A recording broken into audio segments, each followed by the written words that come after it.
نحمده ونصلي ونسلم على سيدنا ومولانا محمد رسوله النبي الأمين المكين الحنين الكريم الرؤوف الرحيم. أما بعد، أعوذ بالله من الشيطان الرجيم. بسم الله الرحمن الرحيم. إنا أرسلناك شاهدا ومبشرا ونذيرا لتؤمنوا بالله ورسوله وتعزروه وتوقروه وتسبحوه بكرة وأصيلا. صدق الله مولانا العظيم. آج کے اس اجتماع میں اظہار خیال کے لیے میں نے سورہ فتح کی 2 آیات کریمہ کی تلاوت کی. سورہ الفتح کی آیت نمبر 8 اور 9. ان 2 مبارک آیات کے حوالے سے آج کے خطاب میں جو ایک اہم بات میں آپ کو سمجھانا چاہتا ہوں وہ یہ ہے کہ اللہ تبارک و تعالی کی بارگاہ میں حضور نبی اکرم صلی اللہ علیہ وآلہ وسلم کی ہر نسبت کی تکریم، حضور علیہ الصلوۃ والسلام کی ہر نسبت کا ادب اور ہر نسبت کی تعظیم بڑی عزیز اور بڑی مقبول ہے. ایک ہے حضور علیہ الصلوۃ والسلام کا میلاد پاک منانا، ایک ہے اس میلاد پاک کے مہینے یعنی ماہ ربیع الاول کا احترام کرنا، اس میں خوشیاں منانا، اور حضور صلی اللہ علیہ وسلم کی ولادت و بعثت پر اللہ کے حضور شکر بجا لانا. آج آپ جو پروگرام سن رہے ہیں اس کا عنوان ہے استقبال ماہ ربیع الاول. حضور علیہ الصلوۃ والسلام کا جو ماہ میلاد ہے اس کے استقبال کے لیے یہ پروگرام منعقد ہو رہا ہے. استقبال اس وقت ہوتا ہے جب کسی کی آمد کی غیر معمولی خوشی ہوتی. یہ مہینہ ربیع الاول کا، اسے حضور علیہ الصلوۃ والسلام کی ولادت باسعادت کے ساتھ ایک نسبت ہے. سوال یہ پیدا ہوتا ہے کہ کسی شے کو حضور صلی اللہ علیہ وآلہ وسلم کی ذات پاک سے کوئی نسبت ہو تو اس نسبت کی بنا پر اس شے کی بھی قدر کرنا، اس کی بھی عزت کرنا اور اس کی آمد پر خوشی کا اظہار کرنا اور استقبال کرنا، کیا یہ عمل بھی ایمان میں کوئی درجہ رکھتا ہے یا نہیں؟ آپ بات کو سمجھ گئے؟ آج کی گفتگو کا موضوع یہ نکتہ ہے. آج اس مادی دور میں جو وقت آگے گزرتا جا رہا ہے، اسلام پر اور اسلام کی تعلیمات پر مادیت کا غلبہ ہوتا جا رہا ہے. ہماری زندگیاں نفسانیت سے اور مادیت سے معمور ہوتی جا رہی ہیں، بڑھتی جا رہی. روحانی قدریں اور ان کا احترام جو آج سے 25, 30, 40 سال پہلے تھا وہ آج دکھائی نہیں دیتا. حتیٰ کہ ایمانی اور روحانی قدروں کا جو احترام آج سے 10-15 سال پہلے تھا وہ آج دکھائی نہیں دیتا. پچھلے چند سالوں میں ایمانی اور روحانی زندگی میں اتنا بحران آیا ہے کہ وہ اس سے قبل آدھی صدی میں بھی اس قدر نہیں آیا تھا. نصف صدی میں بھی ایمانی اور روحانی زندگی میں اتنا بحران آیا ہے اور اتنا ابتلا آیا ہے کہ پچھلی آدھی صدی کو اگر پورا دیکھیں تو اس میں اتنا بحران نہیں تھا۔ ہماری زندگی مجموعی طور پہ نفسا نفسی کی لپیٹ میں ہوتی جا رہی ہے۔ قیامت کا سما جو نفسا نفسی کا ہوگا وہ آج زندگی میں پیدا ہو گیا ہے۔ مفادات کی دوڑ ہے، حرص اور لالچ کی دوڑ ہے، دنیا طلبی کی دوڑ ہے، زر پرستی کی دوڑ ہے، اور اس دنیا کی دوڑ نے ایمان کو، روحانیت کو، اخلاق کو، روحانی قدروں کو، عقیدے کو، تمام روحانی نسبتوں کو پیچھے چھوڑ دیا۔ ایمان کے چراغ بجھتے دکھائی دے رہے ہیں اس دور میں۔ فتنوں کا غلبہ ہے، افتراق و انتشار کا غلبہ ہے، مادہ پرستی اور دنیا پرستی کا غلبہ ہے، اور دین سے فقط ایک رسمی سا تعلق باقی رہتا جا رہا ہے۔ مسلمانوں، ان حالات میں، اس پرفتن دور میں دین کی قدروں کا بچانا اور ایمان کے چراغوں کا بجھنے سے بچانا، ان کی لو کو تیز کرنے کے لیے پھر محنت کرنا، لوگوں کو ایمانی اور روحانی قدروں کی یاد دلا کر اس شاہراہ ایمان کی طرف بلانا، گامزن کرنا، اور اسلامی زندگی کے ماحول کو مادیت سے پاک کر کے پھر روحانیت کا نور اس کے اندر پیدا کرنا، یہ اس دور کا بہت بڑا جہاد ہے۔ اور ضرورت اس امر کی ہے کہ ہر مسلمان اپنے آپ کو اس ایمانی جہاد میں شریک کر لے۔ پھر ہر کام کے کرنے کے کچھ وقت ایسے ہوتے ہیں کہ جن میں اس کام کے لیے ماحول بھی سازگار ہوتا۔ یوں تو پورے ملک کا ماحول بے چینی کا، اضطراب کا، بے اطمینانی کا، بے اعتمادی کا، نفسا نفسی کا ماحول ہے، مگر یہ دعوت حق ہر وقت جاری رہنی چاہیے۔ لیکن خوش نصیب ہیں وہ لوگ جنہیں زندگی میں ماہ میلاد مصطفیٰ نصیب ہو رہا ہے صلی اللہ علیہ وسلم۔ چونکہ ہمیں نصیب ہوتا رہتا ہے اس لیے ہمیں اس کی قدر نہیں رہی۔ جو چیز فراوانی سے ملے اس کی قدر نہیں رہتی۔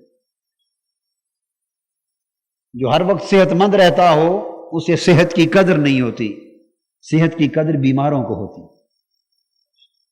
جسے ٹھنڈا پانی مشروب ملتا رہتا ہو اسے اللہ کی اس نعمت کی، پانی کی قدر نہیں ہوتی، اس کی قدر پیاسوں کو ہوتی۔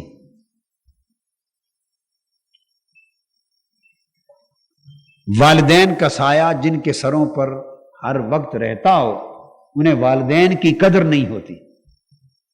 جن کے والدین دنیا سے چلے جاتے ہیں ان کو پتہ چلتا ہے کہ یہ کتنی بڑی نعمت ہے۔ الغرض دنیا کی کسی نعمت کا تصور کر لیں، انسان اللہ پاک نے فرمایا کہ ناشکرا پیدا ہوا ہے فطری اعتبار سے۔ جو نعمت اسے میسر ہے وہ اس کے لیے ناقدرہ ہے۔ جب نعمت اس سے چھن جاتی ہے تب اسے اس کی قدر کا احساس ہو۔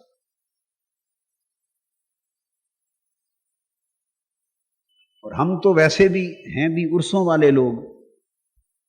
عرصوں کا مطلب یہ ہے کہ جب نعمت چلی جائے، وفات پا جائیں تو پھر وفات کے بعد ہم مانتے ہیں۔ ہم زندگی میں تو ماننے والے لوگ ہی نہیں، ہم تو وفات کے بعد مانتے ہیں، پھر عرس شروع کرتے ہیں۔ یعنی نعمت جب تک موجود ہوتی ہے ہم ناقدری کرتے ہیں، جب رخصت ہو جاتی ہے ہم اس کا احساس کرتے ہیں۔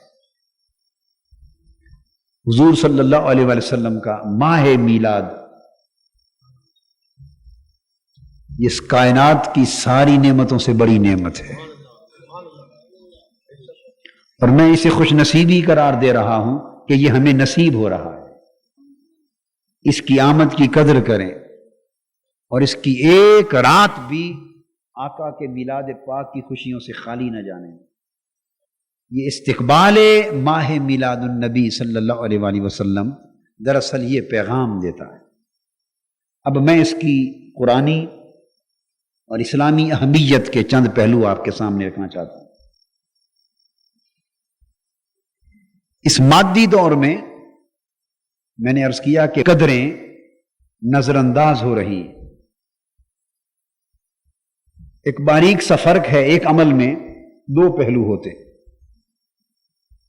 یاد رکھیں۔ جب آپ نماز پڑھتے ہیں تو ایک ہے نماز کا عمل اور ایک ہے نماز کے اندر کی کیفیت۔ عمل تو یہ ہے کہ آپ نے وضو کیا، پاک کپڑے پہنے ہوئے ہیں، مسجد میں آئے یا مصلی پر کھڑے ہوئے اور نماز ادا کی، 2 رکعتیں پڑھی، 4 رکعتیں پڑھی، قیام کیا، رکوع کیا، سجدے کیے، قعود کیا، نماز کے اندر تسبیحات اور قرات قرآن مجید جو کچھ اللہ اور اس کے رسول کا حکم ہے وہ پڑھا، نماز کا عمل مکمل ہو گیا، سلام پھیرا، نماز مکمل ہو گئی۔ یہ نماز کا عمل ہے، اور اس کو نماز کا ظاہر بھی ہم کہہ سکتے ہیں۔ نماز کا ظاہر ہے، ہر وہ شے جو نظر آتی وہ ظاہر ہے۔ اب اسی نماز کا ایک باطن ہے، یہ نماز کا ظاہر، نماز کے عمل کا ظاہری حصہ ہم میں سے ہر کوئی جسے نماز پڑھنے کی توفیق نصیب ہو ادا کرتا رہتا ہے۔ اگر اللہ نماز کی توفیق دے تو اس کے ظاہری عمل کو قائم رکھنا مشکل نہیں، ہر کوئی کرتا۔ مسئلہ ظاہری عمل کو برقرار رکھنے کا نہیں، اس کے لیے جسے نماز پڑھنے کی توفیق ہے، اور جسے پڑھنے کی بھی توفیق نہیں اسے چاہیے کہ اللہ پاک سے اس کی توفیق طلب کرے۔ مسئلہ یہ ہے کہ اس نماز کے باطن کو کیسے برقرار رکھا جائے۔ یہ بات اس لیے سمجھنا ضروری ہے کہ آج امت مسلمہ ظاہراً آج بھی مسلمان نظر آ رہی ہے، ہم دیکھنے میں مسلمان دکھائی دے رہے ہیں، مگر سوال یہ ہے کہ کیا باطناً بھی ہم مسلمان رہ گئے؟ ہمارا دل، ہماری روح، ہماری اندر کی کیفیتیں بھی کیا مسلمان رہ گئی؟ یہ ظاہر اور باطن کے فرق کو سمجھنے سے متعلق ہے یہ بات۔ اس کی مثال ایسے ہے جیسے ہم میں سے ہر شخص مصلی پر کھڑا ہو کے نماز پڑھ رہا، مگر اس نماز پڑھنے والے کی پریشانی یہ ہے، وہ آ کے کہتا ہے کہ جی میں نماز تو پڑھ رہا ہوں مگر نماز میں جی نہیں لگتا۔ یہ جو نماز کے اندر جی کے لگنے اور نہ لگنے کا مسئلہ ہے، یہ نماز کا باطن ہے، وہ کسی کو دکھائی نہیں دیتا، وہ دکھائی نہیں دیتا، آنکھ ہو تو سجائی دیتا ہے، دکھائی نہیں دیتا، مگر پڑھنے والے کو سجائی دیتا ہے کہ میرا جسم ایک لاش کی مانند مصلی پر کھڑا اور میرا چہرہ قبلہ رخ ہے، مگر میرا دل تو کسی اور رخ کی طرف ہے، دماغ کسی اور سمت ہے، تصورات اور تخیلات کچھ اور ہیں، زبان سے کچھ اور پڑھ رہا ہوں، دل سے کچھ اور کہہ رہا ہوں، چہرہ کعبہ کی طرف ہے، دھیان کسی اور طرف ہے، اور ساری نماز پڑھی گئی اور پتہ ہی نہیں کہ بس وہ کس طرح گزر گئی۔ تو گویا نماز کا ظاہر برقرار رہا، باطن خالی ہو، باطن خالی ہو گئے۔ اب نماز کے 2 اثر تھے، کتنے اثر تھے یاد رکھیں، ایک تھا نماز کا اثر ثواب، ایک اس کا اثر ہے نور۔ جس نے ظاہری عمل پورا کر لیا اس کو ثواب تو مل گیا، ثواب تو بھائی حساب کتاب کی بات ہے، اس میں زیادہ دلچسپی انہی کو ہوگی جو مذہبی بنیے ہیں، جو مذہبی، جو حساب کتاب کے چکر میں رہتے ہیں، کتنا ثواب پورا ہو گیا، اتنا ہو گیا، اتنا ہو گیا، وہ جو حساب کتاب پورا کرتے رہتے ہیں.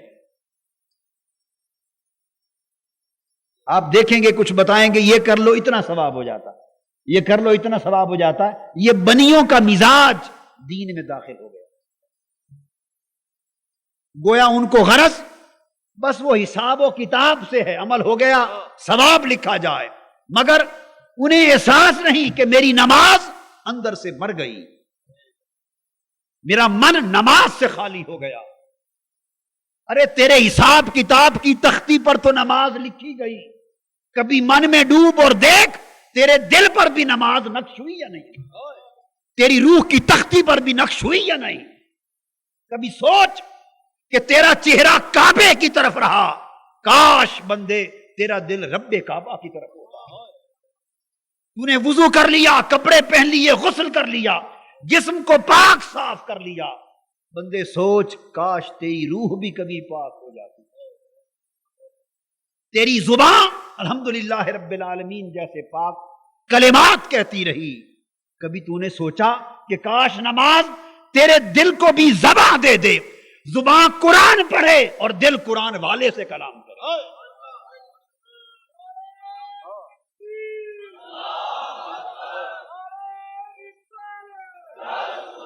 یہ جو اندر کی کیفیت ہے اس کو نماز کا باطن کہتے ہیں. میں پھر کہہ رہا ہوں وہ دکھائی نہیں دیتا، سجائی دیتا ہے. مطلب کیا ہوا؟ ہم نماز کی لاشیں اٹھائے پھرتے ہیں، لاشیں اٹھائے پھرتے ہیں، ثواب حساب کتاب میں لکھے جا رہے ہیں، مگر نور اس اندر کی نماز سے پیدا ہونا تھا جس میں دل بھی رب کعبہ کی طرف ہو جاتا.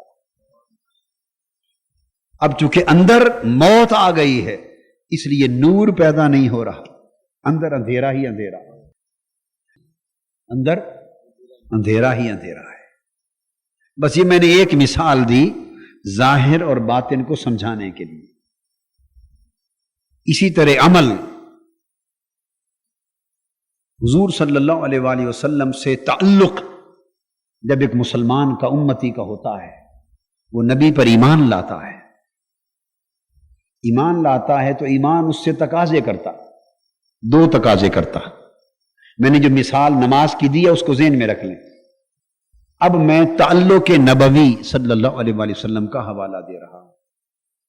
جب ایک شخص ایمان لاتا ہے اللہ کے نبی پر، کلمہ پڑھتا ہے، اس تعلق سے اس کو تقاضے پیدا ہوتے. ایک تقاضا ایمان لانے کا پیدا ہوتا ہے کہ جس رسول پر ایمان لایا ہے، جس کا کلمہ پڑھا ہے، اب اس کے حکم پر عمل کرے، اس کے حکم پر عمل کرے. نماز پڑھے، روزہ رکھے، حج کرے، زکوٰۃ دے، حلال اور حرام کا فرق کرے، سنت پہ عمل کرے، شریعت پر عمل کرے. تو ایک تقاضا مسلمان کا یہ ہے کہ وہ نبی کی شریعت اور سنت پر عمل کرے. اب جو بات بتانا چاہتا ہوں یہ دین کا ظاہر ہے. جیسے نماز کا ایک ظاہر تھا نا، تو عمل کرنا یہ دین کا ظاہر ہے، کیونکہ اس کے بغیر پتہ نہیں چلتا کہ مسلمان کون ہے اور مسلمان کون نہیں. حضور علیہ السلام نے فرمایا بین العبد والکفر ترک الصلاۃ، کہ مسلمان اور غیر مسلمان کے درمیان فرق اسی سے معلوم ہوتا ہے کہ کون نماز پڑھتا ہے اور کون نہیں پڑھتا. حدیث پاک. تو عمل کرنا اس سے دین کا ظاہر معلوم ہوتا ہے، یہ ایک تقاضا. اور دوسرا تقاضا باطن ہے. اب میں دو حدیثیں اس باب میں سناتا ہوں تاکہ بات ذہن نشین ہو جائے. حضور علیہ الصلوۃ والسلام نے فرمایا لا یؤمن احدکم حتی یکون ہواہ تبعا لما جئت بہ. حضور علیہ الصلوۃ والسلام نے فرمایا کہ تم میں سے کوئی شخص اس وقت تک مسلمان نہیں ہو سکتا، اس وقت تک مسلمان ہو ہی نہیں سکتا جب تک وہ اس دین کی پیروی نہ کرے، اس شریعت اور حکم کی پیروی نہ کرے، اس پر عمل نہ کرے، اس کے تابع نہ ہو جائے جو میں اپنے ساتھ لایا. گویا جو دین حضور علیہ الصلوۃ والسلام لے کر مبعوث ہوئے اور جو شریعت آقا لائے ہیں اور جو سنت آقا نے ہمیں عطا کی ہے، جب تک کوئی اس پر عمل نہ کرے، حضور علیہ الصلوۃ والسلام نے فرمایا کہ وہ شخص مسلمان نہیں ہو سکتا۔ یہ دین کا ظاہر ہے، بولیے دین کا، یہ ایک حدیث ہوئی۔ اب دوسری حدیث نے دین کا باطن بیان کیا، عمل دین کا ظاہر ہوا، اور ایک اس کا باطن ہے، وہ بھی حضور علیہ الصلوۃ والسلام نے انہی الفاظ میں بیان فرمایا۔ بخاری شریف کی حدیث، آقا نے فرمایا لا یؤمن احدکم حتی اکون احب الیہ من والدہ وولدہ والناس اجمعین، کہ تم میں سے کوئی شخص اس وقت تک مسلمان نہیں ہو سکتا جب تک وہ اپنے باپ، اپنی اولاد اور پوری دنیا کے انسانوں سے بڑھ کر مجھ سے محبت نہ کرے۔ یہ بات سمجھنے والی، اپنے والدین سے ایک محبت کا معیار ہوتا ہے نا، پھر اپنی اولاد سے ایک محبت کا معیار ہوتا ہے، اور پوری دنیا کے انسانوں سے بھی لوگوں کی محبت ہوتی ہے، کسی کی کسی سے، کسی کی کسی سے، طرح طرح کے محبوب بنائے جاتے ہیں۔ وہ ساری دنیا کے محبوب اس زمرے میں آ گئے، والدین بھی آ گئے، اولاد بھی آ گئی، اور سارے لوگ جن سے کسی کو کسی سے محبت ہوتی وہ اس باب میں آ گئے۔ فرمایا دنیا میں جتنے انسان ہیں، ماں باپ اور اولاد سمیت، جب تک سب سے بڑھ کر محبت میری ذات سے نہ کرے، اس وقت تک وہ شخص مسلمان نہیں ہو سکتا۔ اب چھوٹی سی بات میں یہاں سمجھا دوں، کہنے کو ہم میں سے ہر شخص کہے گا کہ ہم تو بھی اپنے ماں باپ سے بھی زیادہ محبت کرتے اور اپنی اولاد سے بھی زیادہ محبت کرتے، ہر شخص کہے گا مسلمان ہے سب سے زیادہ محبت کرتے، مگر اس طرح یہ بات کھری نہیں ہے، اس بات میں گھپلا ہے۔ بولیے اس بات میں گھپلا ہے، گڑبڑ ہے۔ اس کو ذرا کھرا کرنے کے لیے ایک دو باتوں سے بات صاف نکھر کے آ جائے گی۔ اولاد سے ہم کتنی محبت کرتے ہیں، آپ کا بیٹا ہو، چھوٹی بیٹی ہو، اس کی محبت کی کیفیت کا اندازہ کر لیں، اور پھر وہ تکلیف میں ہو تو دیکھیں کہ دل پر کیا بیتتی۔ یہ خدا نہ خواستہ وہ کہیں باہر گیا ہوا ہو، آپ کا بیٹا، بیٹی، اولاد، یا آپ اولاد ہیں تو آپ کے والدین میں سے ایک سفر پہ ہوں، اور یہ اچانک خبر مل جائے کہ ایکسیڈنٹ ہو گیا ہوں، اور ان کی حالت بڑی نازک ہے، اسپتال لے گئے، کچھ خبر نہیں کیا ہوا، اس کے بعد آپ بتا دیجئے کہ آپ کے دل پر کیا بیتے گی۔ وہ جو ماں باپ سے اور اولاد سے محبت ہے، وہ محبت اس وقت پتہ چلے گا کہ اس کی کیفیت کیا ہے، اس کی شدت کیا ہے، اور وہ محبت کیا اثرات پیدا کرتی۔ آپ کا جینا دوبر ہو جائے گا، چین لٹ جائے گا، سکون، راحت اور آرام ختم ہو جائے گا، اور آپ سب کچھ لٹا دیں گے جب تک وہ والدین یا اولاد میں سے اس کی خیر کی خبر نہ آئے، یا اس کی خیریت اور صحت اور سلامتی کے انجام تک آپ پہنچ نہ جائیں، سب کچھ لٹا دیں گے۔ کسی کے جوان بیٹے کو خدا نہ کرے کینسر ہو، کسی کے ماں باپ میں سے کسی کو کینسر ہو، اور وہ کروڑوں پتی ہو، وہ کروڑ روپیہ خرچ کر کے بھی اس کی جان بچا سکے، اس کے لیے کروڑ روپیہ خرچ کرنا کوئی مشکل کام بولیے نہیں ہوگا۔ اب جا کے پتا چلے گا کہ محبت کی شدت کیا تھی، کہ اگر اس محبت نے، ماں باپ اور اولاد کی محبت نے رات کی نیند مانگی، ہم نے رات کی نیند دے دی، آرام مانگا، ہم نے آرام دے دیا، سکھ چین مانگا، سکھ چین دے دیا، کروڑ روپے کا ڈھیر مانگا، ہم نے لوٹا دیا۔ یہ ہے محبت۔ مسلمانوں، دعویٰ کرنا کہ ہم والدین اور اولاد سے بھی بڑھ کر رسول پاک سے محبت کرتے ہیں، کہنا آسان ہے، مگر میں نے ماں باپ اور اولاد کی محبت کی صرف ایک مثال پیش کی۔ اس مثال کو سامنے رکھ لیں اور ایماندار ہو کر آقا کی محبت جو دل میں ہے اس کا بھی تجزیہ کر لیں، اور دیکھیں اولاد کے لیے کیا قربان ہو رہا ہے، اور مصطفیٰ کی محبت پہ کیا قربان ہو رہا ہے۔ کھری بات کھل کر آپ کے سامنے آ جائے، منافقت کے سارے پردے اٹھ جائیں۔ یہ تو ایک معیار تھا، مگر حضور صلی اللہ علیہ وسلم نے فرمایا لن یؤمن احدکم حتی اکون احب الیہ من نفسہ، پہلے تھا ماں باپ اور اولاد سے، اور سب محبوبوں سے بڑھ کر مجھے محبوب نہ جانے تو مسلمان نہیں۔ اور اب فرمایا اے عمر رضی اللہ تعالیٰ عنہ، میری امت کو بتا دو، اعلان سنا دو کہ جب تک اپنی جان سے بھی بڑھ کر مجھ سے محبت نہ کرے مسلمان نہیں ہو سکتا۔ اب جان کی محبت کا خدا آپ اندازہ کر سکتے ہیں، یہ سارا کچھ دنیا میں جو ہو رہا ہے یہ جان ہی کی محبت میں تو ہو رہا ہے۔ جو کچھ دنیا میں ہو رہا ہے، ہم کما رہے ہیں، مر رہے ہیں، جی رہے ہیں، گویا مختصر بات یہ کہ ہم جی بھی جان کی محبت میں رہے ہیں اور مر بھی جان کی محبت میں رہے ہیں، اور باقی سارا کچھ اس جان کی خاطر قربان ہو رہا ہے۔ وہ جان جس کی محبت پر سب کچھ قربان ہو رہا ہے، حضور علیہ السلام نے فرمایا اس جان سے بڑھ کر بھی اگر میری ذات سے محبت نہ ہو تو مسلمان نہیں۔ پیمانہ دے دیا، آقا کی ذات پاک سے یہ محبت کرنا یہ دین کا باطن ہے، یہ دین کا باطن ہے، اور آقا کی شریعت سنت اور دین پر عمل کرنا یہ آقا کے دین کا ظاہر ہے، اور باطن نہ ہو تو ظاہر مردہ لاش ہوتی۔ ہماری روح انسان کا باطن ہے اور یہ جسم ظاہر ہے۔ روح جسم میں ہے تو یہ لاش انسان کہلاتی۔ جس لمحے روح جسم سے نکل گئی باقی سب کچھ برقرار ہے، سر سے لے کے پاؤں تک جسم کا کچھ بھی نہیں بگڑا، سر وہی، بال وہی، آنکھیں وہی، کان وہی، چہرہ وہی، زبان وہی، ہاتھ، بازو، پیٹ، سینہ، پاؤں، انگلیاں، ٹانگیں، سب کچھ وہی۔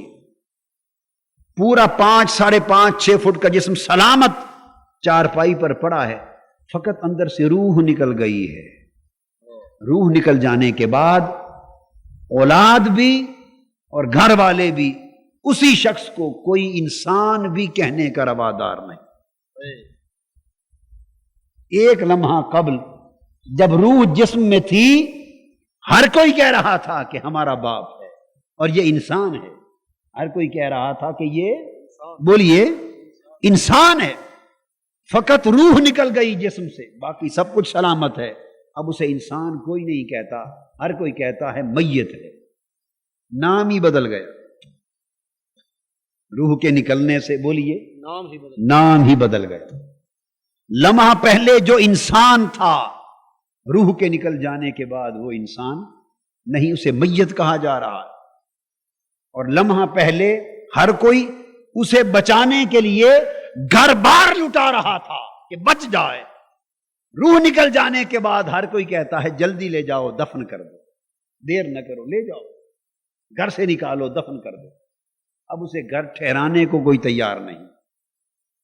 تو پتہ یہ چلا کہ اے ناداں انسان، تو جس ظاہر پہ مر رہا ہے اور جس کے لیے سب کچھ کر رہا ہے، یہ ظاہر تو سامنے چارپائی پر پڑا ہے۔ اب کر اس ظاہر سے محبت۔ تو نے ساری زندگی اسی ظاہر کو پالا، اسی ظاہر کے لیے جیا، اسی ظاہر کے لیے مرا، تیرا سب کچھ انسان کے اس ظاہر کے لیے تھا۔ تو نے تو بھول کر بھی انسان کے باطن کو نہ دیکھا۔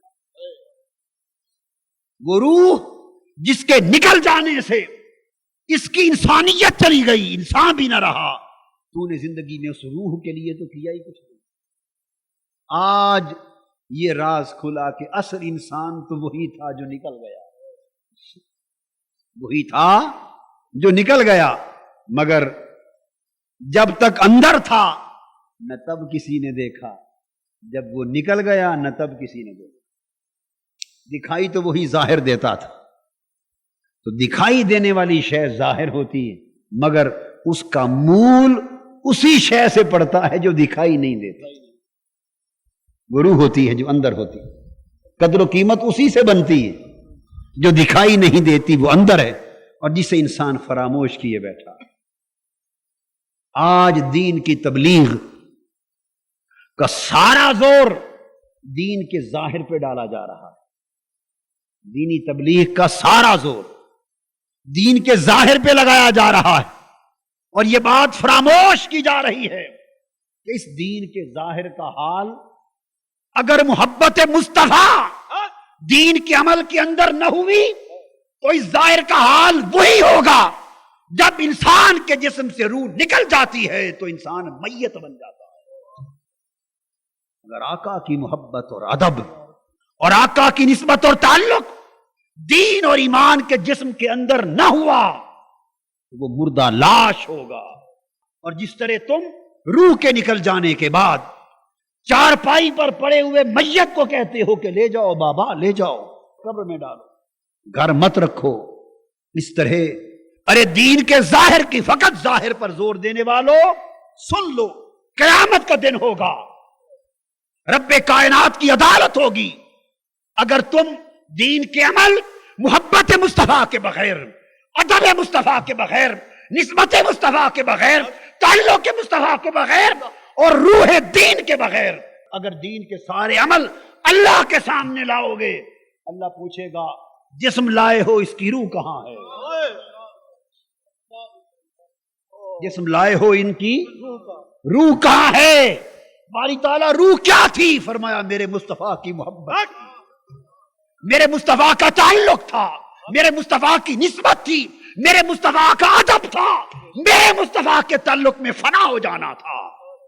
جس طرح تم اپنے باپ اور اولاد اور بھائی کے مردہ جسم کو گھر سے نکالتے ہو، لے جاؤ قبر میں ڈال دو، رب کائنات کا اعلان ہوگا ارے عملوں کے مردہ جسم لانے والوں اٹھاؤ، لے جاؤ انہیں دوزخ میں ڈال دو۔ کہ جب تک ان کے اندر محبت و ادب مصطفیٰ کی روح نہیں ہے یہ جسم بے جان ہے۔ اور ہماری حالت یہ ہے کہ یا تو عمل ہی نہیں رہے، بولیے یا تو عمل ہی نہیں رہے، اور رہے ہیں تو بے جان بنتے جا رہے ہیں۔ تحریک منہاج القرآن کا زور دونوں چیزوں پر ہے، عمل بھی پیدا کرو اور عمل بے جان نہیں، محبت مصطفیٰ والے عمل پیدا کرو، عمل بھی پیدا کرو اور عملوں میں جان بھی پیدا کرو۔ عمل آقا کے دین کو زندہ کرنے سے ہے، اس پر عمل کرنے سے ہے، ان سنتوں کے احیاء سے ہے، اور آقا کی شریعت کو زندگی میں اجاگر کرنے سے ہے۔ عمل بھی پیدا کرو، خالی نام کے مسلمان نہ بنو، پوچھا جائے گا، اور پھر عمل بے جان نہ ہو، محبت و ادب مصطفیٰ کی جان بھی ہو، تاکہ عمل کی قدر پڑے، عمل کی قدر پڑے۔ تو معلوم یہ ہوا کہ اس عمل کے اندر جو محبت کا عنصر ہے یہ باطن ہے، اور باطن نظر نہیں آتا۔ بولیے باطن، اس لیے ظاہری نگاہیں اسی ظاہر کو سب کچھ سمجھتی ہیں، اور باطن کی نگاہ رکھنے والے دیکھتے ہیں کہ ان کے اندر باطن میں روح بھی ہے یا نہیں۔ تو یہ جو ادب اور محبت کا پہلو ہے یہ سمجھ لیں ہمارے دین اور ایمان کا باطن ہے، اور دین اور ایمان کی جان ہے، اور دین اور ایمان کی روح ہے۔ یہ استقبال کرنا، کوئی پوچھ سکتا ہے قادری صاحب یہ کیا نیا کام کر دیا، ربیع الاول کا استقبال ہو رہا ہے، پوچھ سکتا ہے کہ نہیں؟ تو جواب بڑا سادہ ہے، ہم دنیا میں آتے جاتے ہیں، دنیا ہمارے استقبال کرتی ہے، ہمارے استقبال ہوتے رہیں، خیر ہے، آقا کے مہینے کا استقبال نہ ہو پھر لعنت ہے ہمارے استقبالوں پر۔ دنیا کے لیڈر، صدر، وزیر اعظم، حکمران، جماعتوں کے سربراہ، ہر کوئی اپنے اپنے منصب کے مطابق جہاں جاتے ہیں استقبال ہوتا ہے، اور پھر ہمارے آقا جیسا منصب کس کا ہے صلی اللہ علیہ وسلم؟ ساری کائنات کے منصب آقا کے نعلین پاک کی دھول پر قربان ہے، دھول پر قربان، خاک بھی نہیں کہہ رہا، خاک بھی بڑی شے ہے، اس خاک سے جو تھوڑی سی دھول اڑتی ہے اس پر قربان، ساری کائنات کے منصب قربان، جس کی صدقے سے کائنات وجود میں آئی، جن کے طفیل سے مہینے بنے۔ اس مہینے ربیع الاول کو آقا کی ولادت کا شرف ملا، اور پھر مہینہ مشرف ہو گیا، بابرکت ہو گیا۔ تو جب یہ مہینہ آئے تو اس کا استقبال کیوں نہ کیا جائے؟ یہ مسلمانوں کے ذہنوں میں اس جان کو، روح کو، محبت اور ادب مصطفیٰ کو پیدا کرنے کا ایک داعیہ بیدار کرنے کا طریقہ ہے کہ لوگوں استقبال کرو، تیار ہو جاؤ، سوئی ہوئی محبت کو جگا دو، آقا کی ولادت کا مہینہ آ رہا ہے۔ مادیت زدہ دنیا نے محبتوں کو سلا دیا ہے، جدھر جاؤ محبتیں سو گئی، محبتیں، مادیت نے محبتوں کو سلا دیا ہے، نفسا نفسی نے ایمان کو سلا دیا، دنیا کے حرص اور لالچ نے دین کی قدروں کو سلا دیا۔ یہ اس سوئی ہوئی محبت کو جگانے کا پیغام۔ آپ خود اپنے گریبانوں میں جھانکیں، میری بات میں امید کرتا ہوں ہر ایک کو پسند آئے گی، پر پسند آئے یا نہ آئے خود اپنی گردنوں میں جھانکیں، دل کو دیکھیں اور ایمانداری سے خود فیصلہ کریں، اس مادیت زدہ دنیا نے محبتوں کو، ایمان کو، دین کو سلا دیا ہے کہ نہیں؟ اندر سے جواب آئے گا ہاں سلا دیا ہے۔ اگر وہ محبت سو گئی ہے تو یہ مہینہ آ رہا ہے، اس سے بہتر موقع نہیں کہ آقا کی محبت کو جگا لو، آقا کی محبت کو جگا لو، اور ہر رات آقا کی محبت کے ترانے گاؤ، گیت گاؤ، میلاد پاک مناؤ، چراغاں کرو، صلاۃ و سلام کی محفلیں کرو، محافل میلاد کرو، جلسے کرو، آقا کی حسن و جمال کے تذکرے کرو، آقا کی ان زلفوں کی باتیں کرو، آقا کی چشمان مقدس کی باتیں کرو، حسن سراپا کی باتیں کرو، آقا کے دیدار کی باتیں کرو، مدینہ کے گلی کوچوں کی باتیں کرو، نعتیں پڑھو، آقا کا ذکر کرو، تذکرے کرو، بچوں کو سناؤ، جھنڈیاں لگاؤ، ایک ماحول پیدا کر دو تاکہ اندر باہر سوئی ہوئی محبتیں پھر جاگ اٹھیں۔ نعرہ رسالت، آمد مصطفیٰ، آمد مصطفیٰ۔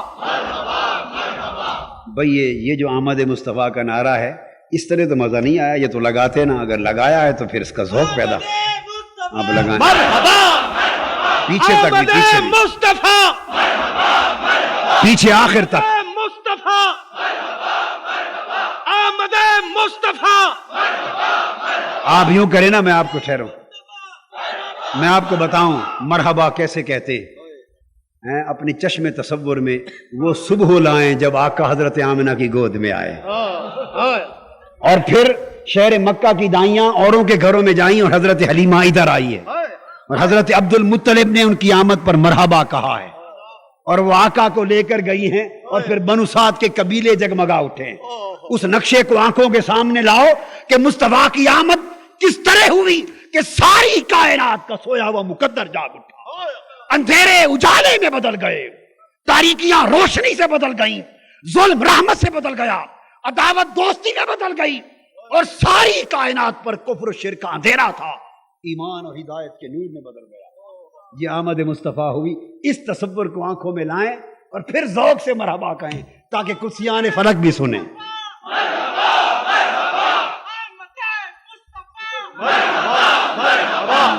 صلی اللہ تعالی، صلی اللہ تعالی علیہ یا رسول، بس صلی اللہ تعالی علیہ، صلی اللہ تعالی علیہ یا رسول اللہ، صلی اللہ تعالی علیہ۔ یہ 12 ربیع الاول کی رات، 11 کے دن، میں تو یہ کہوں گا کہ ربیع الاول کی رات آئے جن کو اللہ نے توفیق دی ہے، جن کو اللہ نے توفیق دی ہے، وہ اپنی بچوں کی شادیوں پر چراغاں کرتے ہیں، اور میل میل 2-2 میل چراغاں ہوتے ہیں، پیسے خرچ کرتے ہیں۔ ابھی 14 اگست آ رہی ہے، پورے ملک میں چراغاں ہوگا، 1 رات کے لیے ہوتا ہے، 2 رات کے لیے ہوتے ہیں۔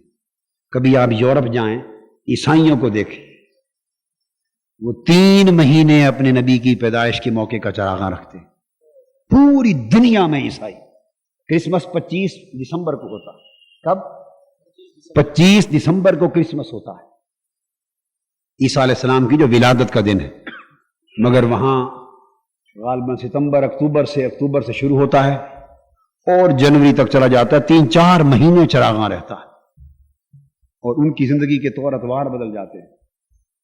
اور پھر سیدنا عیسیٰ علیہ السلام وہ پیغمبر ہیں جنہوں نے دعا کی تھی، مولا مجھے مصطفیٰ کا امتی بنا دے، صلی اللہ علیہ وسلم، اور دعا قبول ہو گئی، اور وہ اب بطور نبی نہیں، آقا کے امتی کے طور پہ، نبوت تو نہیں چھن سکتی، وہ تو جو مل گئی، مگر آقا کی امت میں امتی ہونے کا شرف پانے کے لیے پلٹ کر آئیں گے۔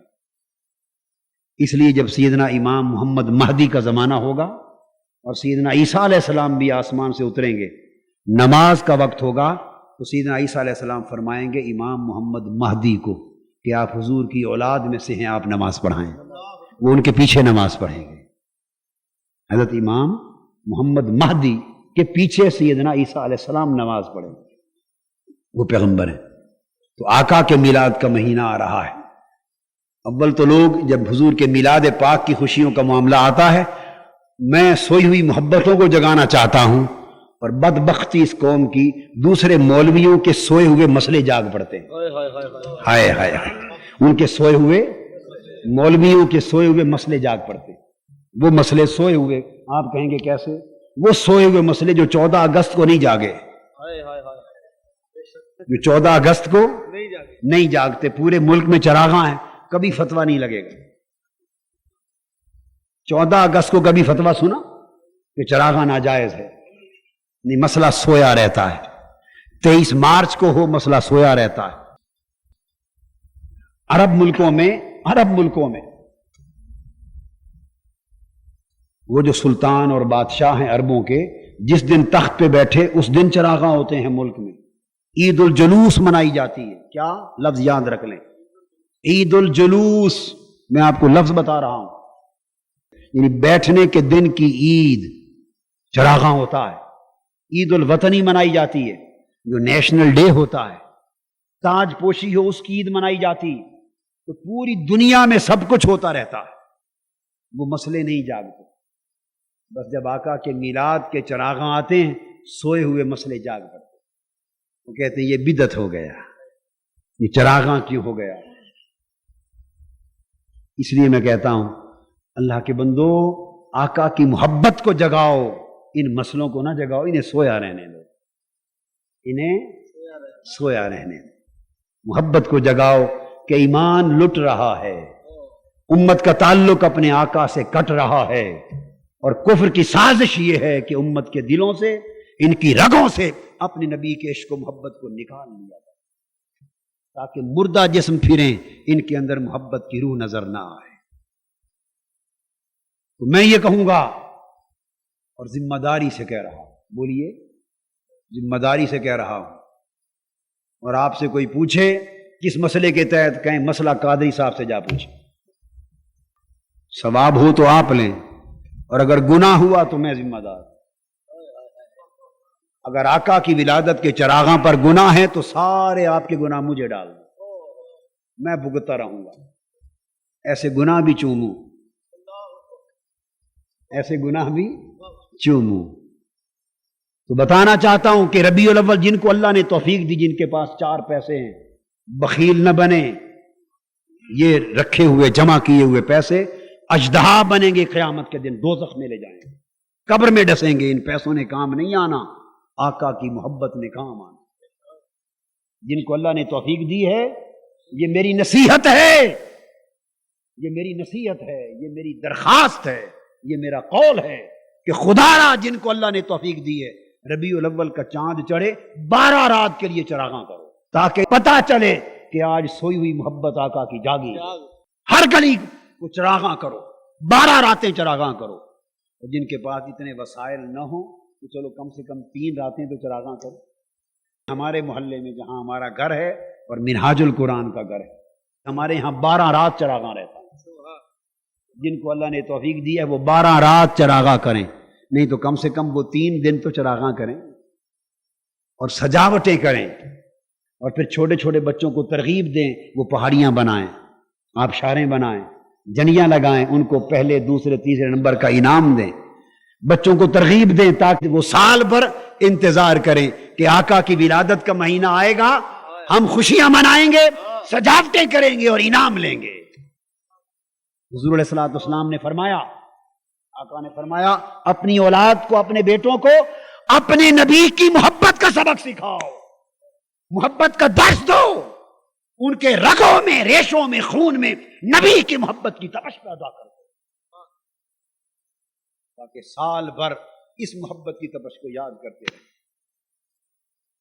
ہم اولاد کو سب کچھ دے رہے ہیں مگر آقا کی محبت نہیں دے رہے۔ سوچو کہیں، جگاؤ اس محبت کو۔ اور اس جلسے کا، استقبال ربیع الاول اور استقبال میلاد مصطفیٰ کا، میں سمجھوں گا فائدہ تب ہے، اور اس کا انتظام کرنے والے سن لیں، منہاج القرآن کی تنظیم سن لیں، میں سمجھوں گا کہ تب کسی کام آیا یہ جلسہ کہ اس سال ربیع الاول کا چاند چڑھے اور اچھرے میں چراغاں نظر آئے، ہر طرف چراغاں، ہر گھر چراغاں، اور ایک عجیب سما ہو حضور کے میلاد پاک کی خوشیوں کا۔ آپ کو دیکھ کر لاہور کے باقی علاقے بھی کام شروع کر دیں، مکہ نور بنا دو۔ تو میں یہ عرض کر رہا تھا کہ عمل ظاہر ہوتے ہیں اور ان کے اندر جو محبت کار فرما ہوتی ہے وہ باطن ہوتی ہے، وہی محبت روح اور جان ہوتی ہے عمل کی۔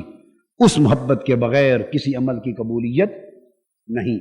یہ ایسے مظاہر، استقبال ربیع الاول، میلاد پاک کے جشن، یہ چراغاں، یہ جلوس، یہ جلسے، یہ سارے اہتمام در حقیقت اس عمل کے مظہر نہیں، اس محبت کے مظہر ہوتے ہیں۔ تم یہ مسئلے عمل کے باب میں تلاش کرتے ہو، یہ مسئلے عمل کے باب میں نہیں، محبت کے باب میں۔ یہ سمجھداروں کے لیے بڑی بات ہے، نادانوں یہ مسئلے عمل کے باب میں نہیں، ہائے ہائے بولیے نا، محبت کے باب میں ملتے ہیں۔ وہ محبت کے باب کون سے ہیں وہ سن لیں۔ کعبے کا طواف کرنا عمل ہے، کعبے کا طواف کرنا، بولیے اونچا بولیے، کعبے کا طواف کرنا عمل ہے۔ اور حدیبیہ کے موقع پر آقا کے نہ ہونے کے باعث حضرت عثمان غنی کا مکہ میں ہو کر طواف چھوڑ دینا محبت، طواف کرنا عمل ہے، اور چونکہ آقا ساتھ نہیں، طواف چھوڑ دینا بولیے محبت ہے۔ یہ مسئلے عمل کے باب میں تلاش نہ کرو، محبت کے باب میں تلاش کرو۔ عمل کے باب سفینوں میں ملتے ہیں، عمل کے باب سفینے، کتابیں، کاغذ، جو کاغذوں کی بھری ہوئی بڑی بڑی کتابیں ہوتی ہیں، عمل کے باب کہاں ملتے ہیں؟ سفینوں میں ملتے ہیں۔ محبت کے باب سینوں میں ملتے ہیں، محبت کے باب سینوں میں ملتے ہیں۔ حضور علیہ الصلوۃ والسلام نے، میں حدیث سنا دوں نا وہی کعبے والی، سیدنا عثمان غنی رضی اللہ تعالیٰ عنہ کو بھیجا سفیر بنا کر۔ آپ نے جا کے مذاکرات کیے قریش مکہ کے ساتھ، 1500 صحابہ حدیبیہ کے میدان میں آقا کے ساتھ بیٹھے۔ کفار مکہ نے اس سال مسلمانوں کو حج کرنے کی اجازت نہ دی۔ حضور علیہ الصلوۃ والسلام 1500 صحابہ کرام کو ساتھ لے کر آئے، حدیبیہ پر آ کر رک گئے۔ ایک میدان ہے، آپ نے سنا ہوگا نام، صلح حدیبیہ، یہ تو سنیے کہ نہیں بات؟ بس یہ صلح حدیبیہ جب ہوئی، یہ اس موقع کی بات، 6 ہجری میں، ہجرت کا 6واں سال تھا۔ سیدنا عثمان غنی رضی اللہ تعالیٰ عنہ کو بھیجا مکہ معظمہ سفیر بنا کر۔ کفار سے بات چیت ہوئی، قریش مکہ سے، انہوں نے کہا اس سال ہم آپ لوگوں کو حج کرنے کی اجازت بولیے نہیں دیتے، ختم ہو گئی، آئندہ سال دیکھا جائے گا۔ بعد میں مذاکرات ہوئے، معاہدہ لکھا گیا جس کو صلح نامہ حدیبیہ کہتے ہیں۔ سیدنا عثمان غنی رضی اللہ تعالیٰ عنہ مکہ میں تھے، صحن کعبہ میں کھڑے تھے، کعبہ کے صحن میں، اور آپ نے بھی کعبے کی زیارت 6 سال کے بعد کی تھی۔ جب سے ہجرت کی تھی مدینہ کو، پلٹ کر آنا نہیں ہوا تھا، 6 سال بعد آئے تھے۔ آپ واپس پلٹنے لگے، کفار و مشرکین نے، قریش مکہ نے کہا بھائی عثمان، آپ چونکہ آ گئے ہیں، کعبہ سامنے ہے، باقیوں کا معاملہ طے ہو چکا، آپ کو اجازت ہے آپ کعبے کا طواف کر لیں، کعبے کا طواف کر لیں، کعبہ آنکھوں کے سامنے ہے۔ اب ایمان سے کہیے، عمل والو ایمان سے کہیے، 6 سال کے بعد اگر کعبہ آنا نصیب ہو، کعبۃ اللہ میں 6 سال کے بعد رکاوٹ بھی کوئی نہ ہو اور شریعت میں منع بھی نہ ہو، اور حضور علیہ الصلوۃ والسلام نے بھی چلتے ہوئے روکا نہ ہو، روکا نہیں تھا کہ عثمان چونکہ میں ساتھ نہیں تو میرے بغیر طواف نہ کرنا، کوئی حکم نہیں تھا، شریعت میں بھی منع نہیں تھی، عمل کے جو مسائل ہیں ان میں منع نہیں تھی، کعبہ سامنے تھا، ایک ہی رکاوٹ تھی کافر مشرک لوگ قریش مکہ، وہ رکاوٹ بھی دور ہو گئی، انہوں نے کہا طواف کر لو، اب کعبہ سامنے ہے، رکاوٹ کوئی نہیں۔ سیدنا عثمان غنی رضی اللہ تعالیٰ عنہ نے فرمایا تم لوگوں نے ہمارے ایمان کی حقیقت کو سمجھا ہی نہیں، تم مجھے کہہ رہے ہو کہ میرے آقا اور باقی صحابہ آئندہ سال دیکھیں گے، مجھے کہتے ہو طواف کر لو، میں تمہیں بتاؤں ہم اس کعبے کو کب جانتے تھے اور کیا جانتے تھے، ہم نے تو یہاں 360 بت جمع رکھے تھے، ہمارا تعلق اس کعبے سے کیا تھا، ہمیں تو کعبے والا اسی محبوب نے بنایا،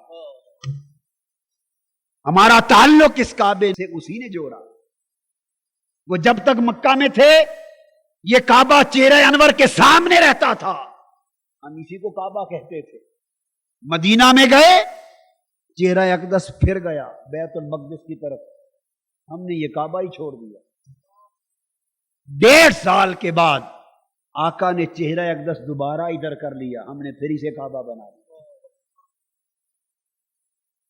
میری زندگی بھی عجیب ہے، میری بندگی بھی عجیب ہے، جہاں مل گیا تیرا نقش پا وہی میں نے کعبہ بنا لیا، وہی میں نے کعبہ بنا لیا۔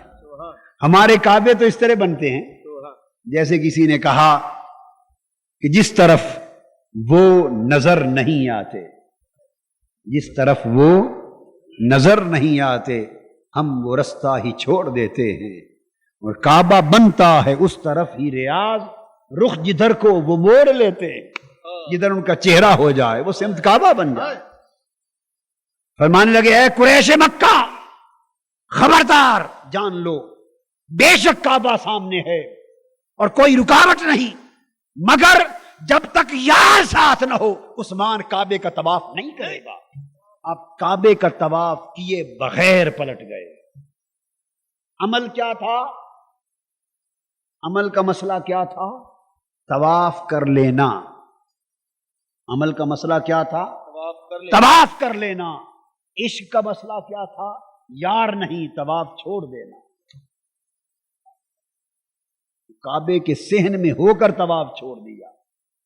تو کچھ مسئلے وہ ہوتے ہیں جو عمل کی کتابوں میں نہیں ملتے، محبت کی کتاب میں ملتے ہیں۔ اگر آپ مجھ سے پوچھیں کہ یہ ربیع الاول کا استقبال یہ مسئلہ کس کتاب میں ہے، اور آقا کے میلاد کا چراغا یہ مسئلہ کس کتاب میں ہے، شاید میں 20 کتابیں بھی بتا سکوں، شاید 20 کتابیں بھی بتا سکوں، مگر میں وہ کتابیں نہیں بتاؤں گا۔ ایک کتاب بتاؤں گا، اس کتاب میں ہے جس میں عثمان کا مسئلہ تھا، اس کتاب میں ہے جس میں عثمان غنی کے عشق والا مسئلہ تھا کہ طواف چھوڑ دیا۔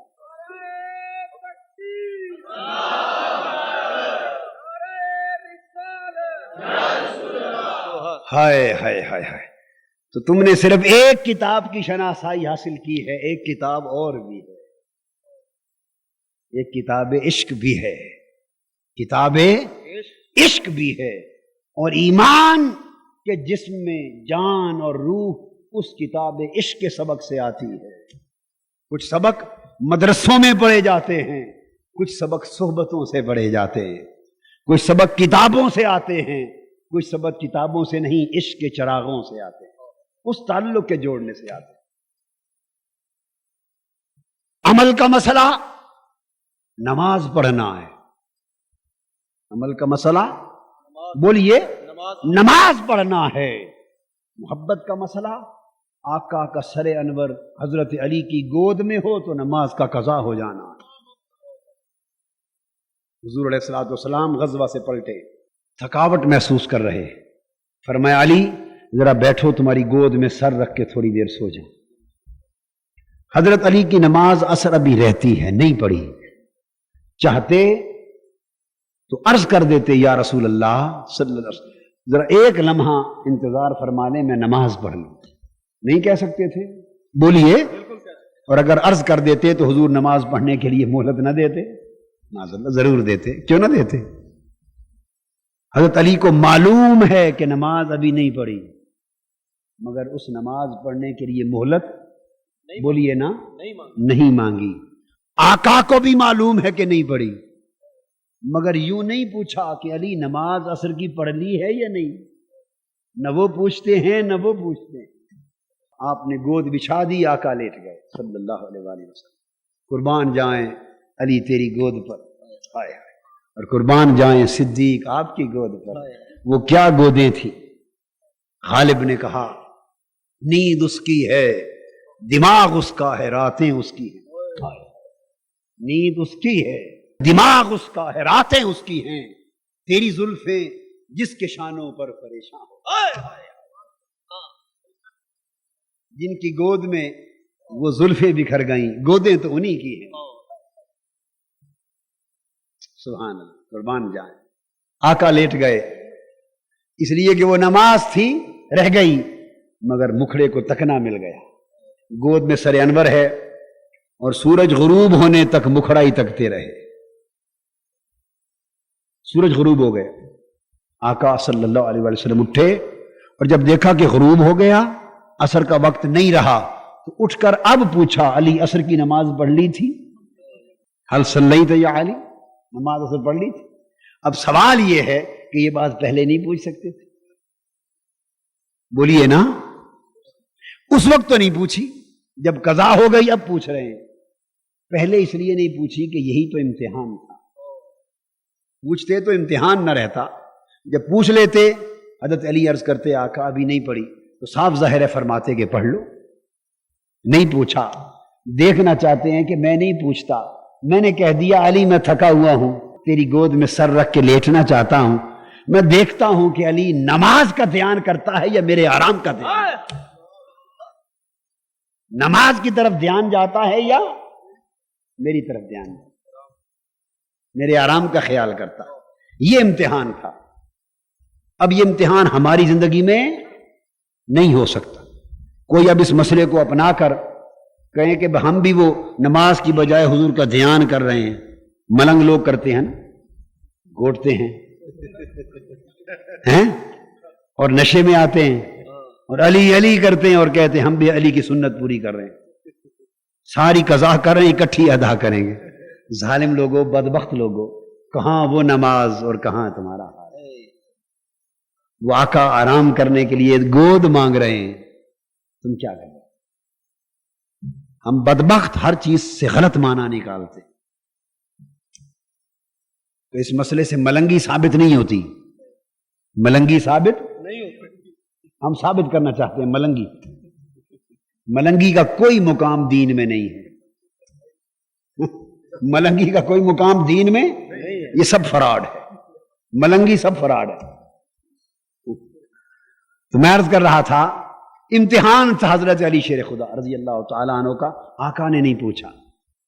اب دریافت کیا. حضرت علی نے عرض کیا آقا نماز تو رہ گئی تھی نہیں پڑھی. فرمایا پڑھ لو. حضور علیہ السلام کا چہرہ انور دیکھنے لگے. آقا سمجھ گئے. حضور علیہ السلام نے دست اقدس اٹھا دیے اور اب وہ کلمات سنیے جو میں بات آپ کو بتانا چاہتا تھا. اللہ رب العزت کے حضور عرض کیا اللہم ان علیًا کان فی طاعتک و طاعت رسولک. اے اللہ علی تیری بندگی میں مصروف تھا. ان علیًا کان فی طاعتک، اے اللہ بے شک علی تیری بندگی تیری اطاعت میں مصروف تھا اور تیرے رسول کی اطاعت میں مصروف تھا. چلو بھئی رسول کی اطاعت تو سمجھ میں آئی کسی درجے میں کہ چلو رسول کی آرام کا خیال کر رہا. آقا سر انور گود میں رکھ کے لیٹے تھے تو اطاعت کا معنی ہے کہ رسول کے آرام کا خیال کر رہا تھا. مگر اللہ کی بندگی کیسے؟ اللہ کی بندگی نماز پڑھنے میں ہے یا قضا کرنے میں ہے؟ بولیے. ڈرتے کیوں ہیں آپ؟ بولیے. وہ تو میں نے کہہ دیا کہ کوئی مسئلہ ہو تو کہہ دیں ان سے جا پوچھی، ذمہ دار میں ہوں. ثواب آپ کا، اگر اس میں گناہ ہو تو میرا. آپ کو کیا ڈر ہے؟ تو میں عرض کر رہا تھا گناہ نہیں، ڈر اس لیے نہیں ہونا چاہیے کہ گناہ یہ حق ہے، یہ عین ایمان ہے۔ تو اللہ کی بندگی کیسے؟ نماز تو رہ گئی، مگر یاد رکھ لیں جو آقا علیہ الصلوۃ والسلام نے فرما دیا، آپ نے جو فرما دیا وہی دین بن گیا، وہی ایمان بن گیا، وہ شریعت بن گئی، وہ سنت بن گئی۔ آقا کے آرام پر عمل قربان کر دیا، عمل بھی نماز جیسا۔ آقا کی محبت میں، آقا کے ادب میں، آقا کے تعلق میں اپنا فرض چھوڑ دیا، اور چھوڑا نہیں بلکہ ادا کیا، کیونکہ ادھر فرض نماز تھا، ادھر فرض ادب مصطفیٰ تھا، ادھر فرض آرام مصطفیٰ تھا، فرض ادب مصطفیٰ تھا، ادھر فرض نماز تھا۔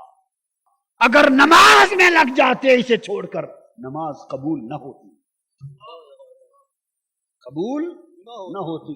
نماز چھوڑ دی، آقا کے ادب میں خود کو پیش کر دیا، ادب بھی ہو گیا، نماز بھی ہو گیا، ادب بھی ہو گیا۔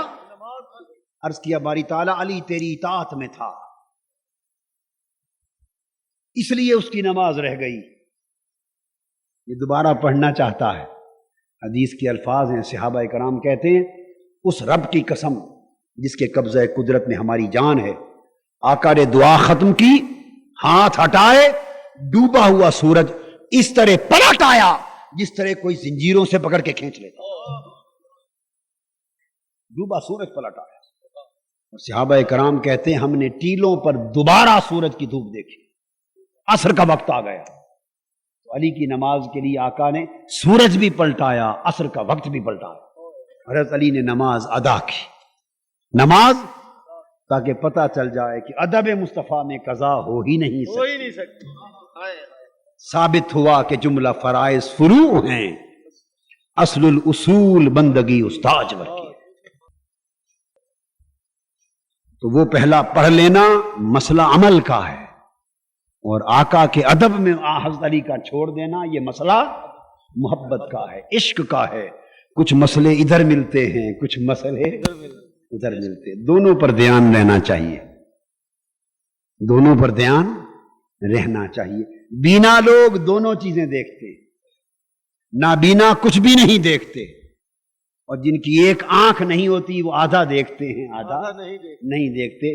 دین کی معرفت کاملاً دیکھنے کا نام، جو عمل بھی دیکھیں، محبت بھی دیکھیں، اطاعت بھی دیکھیں، ادب بھی دیکھیں، دین کا ظاہر بھی دیکھیں، دین کا باطن بھی دیکھیں،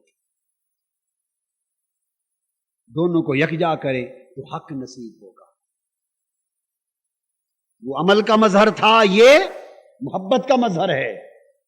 اور پھر سیدنا عمر فاروق کا بھی سن لیا، حضرت عثمان کا سن لیا، عمل کا مظہر، محبت کا مظہر، حضرت علی کا سن لیا، عمل کا مظہر، بولیے محبت کا مظہر، سیدنا عمر فاروق کا سن لیں، سین کعبہ میں کھڑے حجر اسود کے سامنے آئے ہیں طواف کرتے ہوئے، اس کو چومنا چاہتے ہیں، حجر اسود کو چومنا چاہتے ہیں۔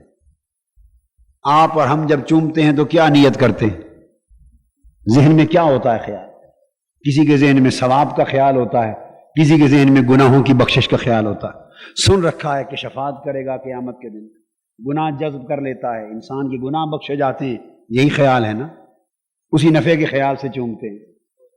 سیدنا فاروق اعظم رضی اللہ تعالیٰ عنہ کھڑے حجر اسود کے سامنے چومنے کے لیے، حجر اسود کو خطاب کرتے، فرماتے انک حجر لا تنفع ولا تضر، اے حجر اسود، عمر جانتا ہے کہ تو ایک پتھر ہی تو ہے، نہ تو مجھے نفع پہنچا سکتا ہے نہ نقصان، نہ میرا نفع تیرے ہاتھ میں ہے نہ میرا نقصان تیرے ہاتھ میں ہے، باوجود اس کے تجھے چومنے لگا ہوں۔ اور ہم وہ ہیں جو پتھروں کو کب کے چھوڑ چکے، پتھروں کو مدت ہوئی چھوڑے ہوئے، مدت ہوئی چھوڑے ہوئے، پتھر چھوڑ دیے، مدت ہوئی، مدت ہوئی ہے دعوت مشگاں کیے ہوئے، مدت ہوئی ہم نے پتھر چھوڑ دیے تھے، تو پتھر چھوڑنے والے آج پھر پتھروں کو چومتے پھر، ہائے ہائے، پتھروں کو چومتے پھر، نہ نفع نہ نقصان۔ کیوں؟ کہتے ہیں واللہ لولا انی رأیت رسول اللہ یقبلک ما قبلتک، کہتے ہیں خدا کی قسم اگر میں اپنے آقا کے لب نہ دیکھتا کہ تجھ سے چھوئے تو عمر کبھی تمہیں نہ چھوتا۔ حدیث کے لفظ ہیں یہ کہہ کر چمٹ گئے اور پھر حجر اسود کو چومنے لگ گئے۔ اب دل کہتا ہے، یہ تو حدیث ختم ہو گئی حدیث، اب یہ مسئلہ عالموں سے نہ پوچھو، عاشقوں سے پوچھو۔ حدیث کے لفظ ہیں، حدیث کے لفظ غور کریں، فرمایا واللہ لولا انی رأیت رسول اللہ یقبلک ما قبلتک، یہاں پر حدیث ختم ہوتی ہے۔ خدا کی قسم اگر میں اپنے آقا کو نہ دیکھتا تمہیں چومتا ہوا تو کبھی تمہیں نہ چومتا، کیونکہ دیکھا تھا حضور نے چوما اس لیے چوم رہا ہوں۔ یہ جملے کہے اور چمٹ گئے، حجر اسود کو چومنے لگ گئے۔ اب وجدان یہ کہتا ہے کہ اس بات میں انہوں نے تصور آقا کے چومنے کا کر دیا، اور پھر وہ حجر اسود کو نہیں مصطفیٰ کے لبوں کے تصور کو چوم رہے، آقا کے لبوں کے تصور کو چوم رہے۔ ہم یہ سمجھتے ہیں کہ آقا نے حجر اسود کو بولیے چوما، اب یہ تو نگاہ والوں سے پوچھے کہ کون چومتا تھا، آقا چومتے تھے یا حجر اسود چومتا تھا؟ یہ وہی مسئلہ، وہ ظاہر اور باطن کا۔ ظاہر دیکھنے والوں نے تو دیکھا کہ چوما، مگر بباطن کیا معلوم کہ آقا چومتے یا حجر اسود چومتا۔ حضرت حلیمہ سعدیہ رضی اللہ تعالی عنہا سے پوچھو۔ حضرت حلیمہ سعدیہ فرماتی کہ خدا کی قسم جب میں نے آقا کو حضرت آمنہ رضی اللہ تعالیٰ عنہ کی گود سے لیا، ولادت کے بعد گود سے لیا، اور میں اپنے گاؤں میں قبیلہ بنو سعد میں جانے سے پہلے میں نے چاہا کہ میں کعبے کا طواف کر لوں، تو میں اپنے لاڈ لے کر حضور علیہ الصلوۃ والسلام کو اس وقت لے کر سیدھی صحن کعبہ میں آ گئی۔ اور حضرت حلیمہ سعدیہ فرماتی ہیں کہ خدا کی قسم جس کے قبضہ قدرت میں میری جان ہے، میں پھر آخر پہ حضور کو لے گئی حجر اسود کے پاس کہ جاتے جاتے ان کو بوسہ دلوا لوں۔ حجر اسود کا اس وقت بھی تھا کعبے میں، بوسہ دلوا لوں۔ حضرت حلیمہ سعدیہ کی روایت ہے، وہ آنکھ والی، ان کی روایت فرماتی ہیں خدا کی قسم جب میں اپنے محبوب کو لاڈلے کو حجر اسود کے قریب لے گئی، حجر اسود کعبے کی دیوار سے باہر نکل آیا اور باہر نکل کر مصطفیٰ کے لبوں کو چومنے لگ گیا، باہر نکل آیا اور آقا کو چومنے لگ گیا۔ کیا خبر کون چومتا تھا، وہ تو نگاہ والوں سے پوچھے۔ تو میں عرض یہ کر رہا تھا کہ ایک کچھ مسئلے عمل کی کتاب میں ملتے ہیں، کچھ مسئلے عشق کی کتاب میں ملتے ہیں، مگر عشق کی کتاب کے مسئلے بھی حدیثوں سے ہی بیان کر رہا ہوں نا، باہر سے تو نہیں بیان کر رہا، حدیثوں سے ہی ہے نا۔ تو دونوں کتابیں پڑھنی چاہیے، بولیے دونوں کتابیں پڑھنی چاہیے، کتاب عشق بھی کتاب عمل بھی، اور دونوں کو یکجا کرنے اکٹھا کرنے کا نام ایمان۔ سیدنا صدیق اکبر رضی اللہ تعالیٰ عنہ سے پوچھیے، بخاری شریف میں جب نماز پڑھا رہے تھے آقا کے آخری دنوں میں، حضور علیہ الصلوۃ والسلام باہر تشریف لانے کے خیال سے دروازے تک آئے، پردہ ہٹایا، بخاری شریف میں ہے، یہ حدیث آپ سن چکے ہیں، میں نے کئی بار بیان کی، مگر میں نکتہ سمجھانا چاہتا ہوں۔ پردہ ہٹایا، صحابہ کرام نے خیال کیا شاید آقا باہر تشریف لا رہے ہیں۔ اب حدیث کے لفظ یہ ہیں فَحَمَمْنَا أَن نَفْتَتِنَا مِنَ الْفَرْحِ بِرُؤْيَةِ النَّبِيِّ صلی اللہ علیہ وسلم، پوری حدیث نہیں، میں اس کا متعلقہ ایک نکتہ سمجھانا چاہتا ہوں۔ صحابہ کرام حضرت انس بن مالک رضی اللہ تعالیٰ عنہ فرماتے ہیں کہ ہم نے آقا کا چہرہ انور دیکھا، فَتَبَسَّمَ كَأَنَّ وَجْهَهُ بَرَكَةُ مُصْحَفٍ، ہم نے دیکھا کہ حضور تبسم فرما رہے ہیں، مسکرا رہے ہیں، ہمیں دیکھ کر، حضرت ابوبکر کی امامت دیکھ کر، ہماری جماعت دیکھ کر خوش ہو رہے ہیں، اور مسکرا کر چہرہ یوں لگ رہا تھا جیسے کھلا ہوا قرآن ہے۔ اور حدیث شروع ہوتی ہے ہم صفوف فی الصلاۃ، وہ نماز کے اندر صف در صف کھڑے تھے، نماز پڑھ رہے تھے، تو حالت نماز کے اندر ادھر بائیں کندھے کی طرف آقا کا چہرہ انور تھا گھر کے دروازے میں، تو نماز پڑھتے ہوئے جھکی ہوئی نگاہوں کے ساتھ صحابہ نے آقا کا مسکراتا ہوا چہرہ کیسے دیکھا، آپ دیکھ سکتے ہیں حالت نماز میں بائیں طرف کسی کا چہرہ؟ بولیے نہیں دیکھ، کیسے دیکھ؟ پھر فرماتے ہیں قریب تھا کہ آقا کے دیدار کی خوشی میں ہم نمازیں توڑ دیں۔ میرے حدیث کے الفاظ ہیں فَأَرَدْنَا أَن نَخْرُجَ مِنَ الصَّلَاةِ، ہم نے ارادہ کر لیا کہ نماز کو چھوڑ دیں۔ آقا کو تک کر، مکھڑا دیکھ کر، آقا کے دیدار کی خوشی میں فرحت ہوئی، زیارت کی اتنی خوشی ہوئی، کہتے ہیں ارادہ کر لیا اور خطرہ ہو گیا کہ ہم نمازیں چھوڑ دیں۔ چہرہ انور جو سامنے آیا، 3 دن سے آقا علیل تھے، بیمار تھے، باہر تشریف نہیں لائے تھے، علالت اور نکاحت کی وجہ سے، اور نگاہیں ترس گئی تھی، جو کبھی ایک لمحہ بھی دن دیکھے نہ رہتے تھے، 3 دن سے نہ دیکھا تھا، ترس گئے تھے۔ 3 دن کے بعد جب چہرہ یار سامنے آیا، خوشی کی انتہا نہ رہی، نماز بھول گئے، اچھل پڑے۔ اب بعض روایتوں میں تو آیا کہ اچھل پڑے، میں کبھی چشم تصور میں جب سوچتا ہوں وہ منظر تو ایسے لگتا ہے اچھلنا کیا تھا، وجد میں آ گئے، ہائے ہائے وجد میں آ گئے۔ مقتدیوں کا حال تھا، امام کا دیکھو، سیدنا صدیق اکبر نے مصلی چھوڑ دیا، انہوں نے سمجھا کہ شاید آقا باہر تشریف لائے ہیں، ناکس ابو بکر علی عقبیہ لیصل الصف وظن ان النبی صلی اللہ علیہ وسلم خارج الی الصلاۃ، مصلی چھوڑ کر ایڑیوں کے بل پیچھے ہٹ گئے، سمجھا کہ شاید آقا تشریف لائے ہیں، مصلی چھوڑ دیں۔ تو کئیوں نے چہرے بدل لیے، کعبہ ادھر رہ گیا، ان کے چہرے ادھر ہو گئے، آقا اس طرف تھے، ادھر منہ پھیرے تو دیدار ہوا، یا دیکھے بغیر ہی دیکھتے رہے، ادھر منہ موڑے بغیر تکتے رہے کہ اب مسکرا رہے ہیں، اب چہرہ انور ایسا لگ رہا ہے، اب دیدار کی خوشی میں نمازیں چھوڑ دیں، یعنی دیکھ بھی نہیں رہے تھے اور خوش بھی ہو رہے تھے زیارت کر، ایسا تھا؟ بولیے، جس کی ایک رتی عقل ہے نا وہ بھی نہیں سمجھ سکتا۔ تو حدیث کے میں نے بتایا کہ چہرے پھیر دیے آقا کی طرف، قبلے کی سمتیں بھول گئیں، کعبہ بھول گیا، حالت نماز بھول گئی، آقا کے دیدار کی خوشی میں سب کچھ بھول گیا۔ حضرت ابو بکر کو مصلی بھول گیا، امامت بھول گئی، پیچھے ہٹا ہے، سارا منظر ہی بدل گیا۔ اور یہ سارا کچھ بدل جانے کے باوجود معلوم ہے آقا نے کیا فرمایا؟ فرمایا فاشار الینا ان اتموا صلاتکم وارخوا الستر، آپ نے پھر پردہ گرا لیا اور اشارہ کر کے کہا اپنی نمازیں مکمل کر لو۔ ہائے قربان جائیں آقا پر، نہیں فرمایا کہ تم نے تو چہرے پھیر لیے، نمازیں دوبارہ پڑھو۔ اب فرمانا چاہیے تھا نا کہ بھائی تم نے کیا کر دیا، نمازیں بولیے دوبارہ پڑھو، اعادہ کرو، دوبارہ پڑھو، کہتے نا، نہیں، فرمایا جو نماز رہ گئی ہے مکمل کر لو۔ اس کا مطلب ہے کہ چہرے بھی کعبے سے پھر گئے، ادھر تگنے بھی لگ گئے، نماز توڑنے کے ارادے بھی ہو گئے، خوشی سے اچھل بھی پڑے، اور خطرے بھی ہو گئے کہ نماز ٹوٹ جائے، مصلی بھی چھوٹ گئے، سارا منظر بھی بدل گیا، نماز بھی ہوتی رہی، نماز بھی ہوتی رہی۔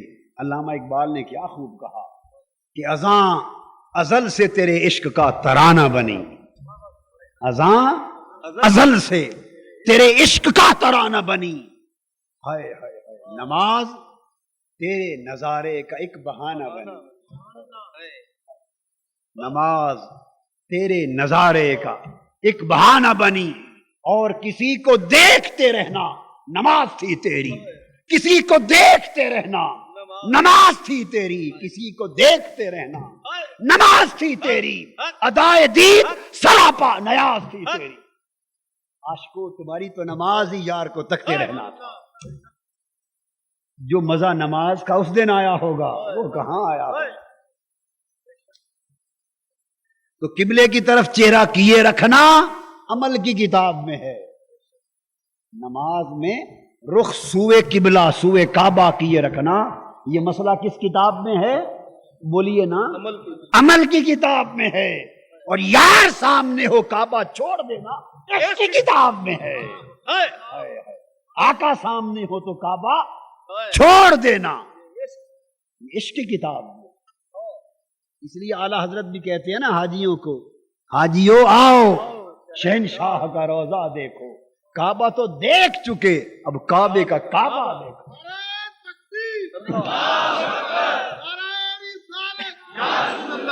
ہائے ہائے ہائے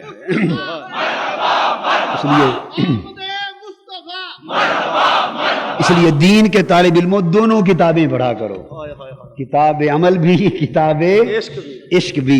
صحابہ دونوں سبق پڑھتے تھے، صحابہ کرام بولیے نا، دونوں سبق پڑھتے تھے، دونوں سبق پڑھتے تھے۔ یہ موضوعوں کا موضوع ہے، اور اہل علم توجہ کریں، میں کہا کرتا ہوں اگر عشق رسول نہیں تو سب موضوع عشق رسول نہیں تو سب موضوع ہیں۔ ایک موضوع کہتے ہیں عنوان کو، موضوع کسے کہتے ہیں؟ عنوان۔ اور موضوع کا ایک دوسرا فنی معنی ہے من گھڑت، دوسرا معنی کیا ہے؟ من گھڑت، اور ایک معنی ہے عنوان۔ اگر حضور کا عشق نہیں تو سب موضوع، یعنی سب عنوان موضوع ہیں، من گھڑت ہیں۔ موضوع وہی ایک ہے اور وہی موضوع ہے، وہی موضوع ہے۔ سیدنا فاروق اعظم رضی اللہ تعالیٰ عنہ شفا شریف میں رات، ابن عساکر بھی بیان کرتے ہیں اور بھی بڑی کتابوں میں، فضائل کی کتابوں میں، رات کے اندھیرے میں مدینہ شہر کی گلیوں میں چل رہے، خبر گیری کرتے ہیں رعایا کی، میری رعایا ٹھیک تو ہے، شہر مدینہ کی گلیوں میں چل رہے۔ ایک دروازے پر پہنچے، سیدنا فاروق اعظم رضی اللہ تعالیٰ عنہ نے سنا ایک بوڑھی عورت کی رونے کی آواز آئی۔ قریب گئے، کان لگایا تو وہ چرخہ بھی کت رہی ہے۔ بلے شاہ صاحب نے بھی چرخہ کتنے کی بات کی۔ یہ چرخہ عاشقوں کا موضوع رہا ہے، عاشقوں کا موضوع رہا ہے۔ چرخہ کت رہی ہے اور ساتھ گنگنا رہی ہے، آقا کی یاد میں، ہجر میں شعر پڑھ رہی ہے، نعت پڑھ رہی ہے، ہجر رسول میں، یاد رسول میں گنگنا رہی ہے۔ سیدنا فاروق اعظم رضی اللہ تعالیٰ عنہ کھڑے ہو گئے، کان لگا کے سننے لگے۔ اب میں نے کتنی کتابیں بتائیں؟ بولیے نا، ایک عمل کے مسئلوں کی کتاب، ایک عشق کی کتاب۔ عمل کے مسئلوں کی کتاب میں یہ ہے کہ عورت کی آواز سنی چل دیتے، عورت کی آواز سنی چل دیتے، کھڑے ہو کے سننے کی اجازت۔ عمل کی کتاب تو یہ بتاتی ہے، مسئلوں کی کتاب یہ بتاتی ہے عورت کی آواز سنی چل دیتے، نہ رکتے۔ تو میں نے بتایا ایک کتاب اور بھی ہے، سیدنا فاروق اعظم رک گئے اور وہ کوئی اور کلام ہوتا چل پڑتے، مگر یار کی بات ہو رہی تھی، عشق یار کی، ہجر یار کی، حضور کا تذکرہ ہو رہا تھا۔ قدم اٹھ نہیں سکے، رک گئے۔ دروازہ کھٹکھٹایا، آدھی رات کا وقت، اندر سے عورت نے آواز دی، کون؟ اس وقت کون آیا؟ فرمانے لگے عمر آیا ہے۔ اندر سے بی بی پوچھتی ہے، آدھی رات عمر کو کیا کام ہم سے؟ فرماتے ہیں دروازہ کھول، میں نے اندر آنا۔ بی بی دوڑی، دروازہ کھولا کہ فاروق اعظم خلیفۃ المسلمین آ گئے۔ اور پھر حدیث کی کتابوں میں آیا ہے کہ وہ بی بی کے پاس ہو کے بیٹھ گئے، فجالسا، بیٹھ گئے اور پوچھنے لگے، جو وہ شعر پڑھ رہی تھی وہ پھر سنا، پھر سنا۔ یہ سیدنا عمر فاروق رضی اللہ تعالیٰ عنہ کا عمل ہے، اس سے بڑی سنت کیا ہوگی اور شریعت کی اتباع کیا ہوگی؟ سارے مسئلے ختم ہو گئے نا یہاں آ کر۔ فرمایا پھر سنا، اس نے شعر پھر پڑھا، اور شعر کے الفاظ تھے، حضور علیہ السلام کا راتوں کا اٹھنا بیان کر رہی تھی، راتوں کا رونا بیان کر رہی تھی، آقا کا عبادت کرنا بیان کر رہی تھی، آقا پر درود و سلام کی بارشوں کا ہونا بیان ہو رہا تھا۔ کرتے کرتے آخر میں شعر میں یہ تھا کہ حضور موت حق ہے، اس کے اسباب بھی متعدد ہیں، کئی ہیں، میں نے بھی مر جانا ہے، آپ ہم سے چلے گئے، موت نے ہمیں آپ سے جدا کر دیا، ہائے کاش مجھے کوئی آ کے بتا دے کہ مروں گی تو حضور سے ملاقات ہو جائے گی، کوئی اتنی خبر تو دے دے تاکہ مجھے جان آ جائے، میری جان، کہ مر کے حضور سے ملاقات ہوگی، وہ حوض کوثر پہ ملاقات ہوگی۔ ارے حوض کوثر تو دور ہے، مومن کی تو مرتے قبر میں ہی پہلی شام کا ملاقات ہو جائے۔ فرشتے پوچھیں گے ما کنت تقول فی هذا الرجل محمد، مومن تو اس قبر کی پہلی شام کے لیے تڑپتا رہتا، جب اشارہ یار کی طرف ہوگا کہ اس کے بارے میں کیا عقیدہ رکھتا تھا، پھر مومن کا حال کیا ہوگا، عاشق کا حال کیا ہوگا، اس شام تصور کرو۔ تو وہ شعر میں کہتی ہے کہ کاش کوئی یقین کرا دے کہ مر کے آپ سے ملاقات ہو جائے گی۔ سیدنا فاروق اعظم رضی اللہ تعالیٰ عنہ پر یوں لگتا ہے حکایت کو پڑھ کر کہ گویا وجد کی کیفیت طاری تھی۔ فرمانے لگے بی بی رک جا، یہاں آقا کی ملاقات کا ذکر ہے، تنہا اپنا نام نہ لے، عمر کی بات بھی یہ نہ کہے کہ میری ملاقات ہوگی، یوں میرا اپنے نام کے ساتھ عمر کا نام بھی لگا۔ اس نے پھر شعر پڑھا، حضرت عمر کا نام لیا۔ ابن عساکر بیان کرتے ہیں کہ سن کر حضرت فاروق اعظم رونے لگ گئے،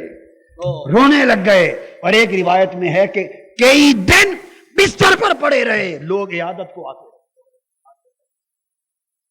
آقا کے عشق اور ہجر میں بخار ہو گیا، بیمار ہو گئے، صحابہ کرام عیادت کو آتے رہے۔ تو کچھ باتیں عمل کی کتاب میں ہیں، کچھ باتیں عشق کی کتاب میں۔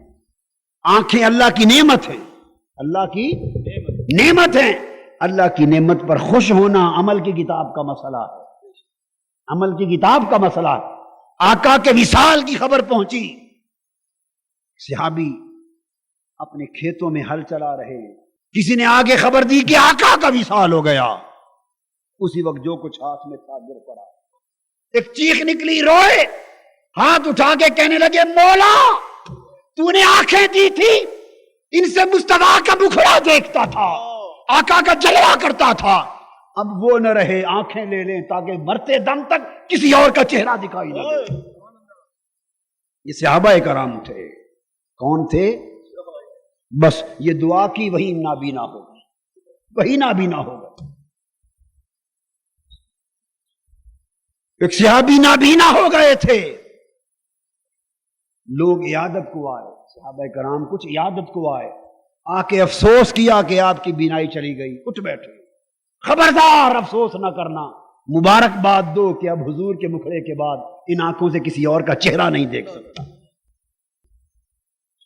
کچھ باتیں عمل کی کتاب میں تھی، کچھ عشق کی کتاب میں تھی، کہ آقا جب حجامت کرواتے، بولیے نا، حجامت پاک کرواتے، منہ مبارک کٹواتے، حجامت کا وقت آتا، انس بن مالک رضی اللہ تعالیٰ عنہ روایت کرتے ہیں کہ حجام آ کر حجامت کرتا، صحابہ کرام وَأَطَافَ بِهِ أَصْحَابُهُ وَيَطُوفُ بِهِ أَصْحَابُهُ، حدیث پاک میں آتا ہے کہ صحابہ کرام اکٹھے ہو کر حضور کا طواف کرتے۔ ذرا تصور کرو نا، تصور کرو، آقا کی حجامت پاک ہو رہی ہے، صحابہ کرام ارد گرد گھومتے، ایک بال پاک بھی زمین پر نہ گرنے دیتے، منہ مبارک کا جو جو ٹکڑا آتا صحابہ کرام جھولیوں میں لیتے جاتے۔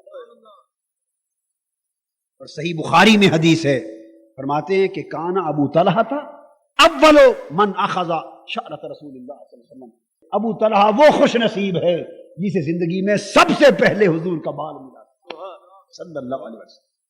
کوئی بیمار ہو رہا ہے، وہ آقا کا بال مبارک پانی میں گھول کے پی رہا ہے، کوئی بال ٹوپیوں میں سنبھال کے رکھ رہا ہے۔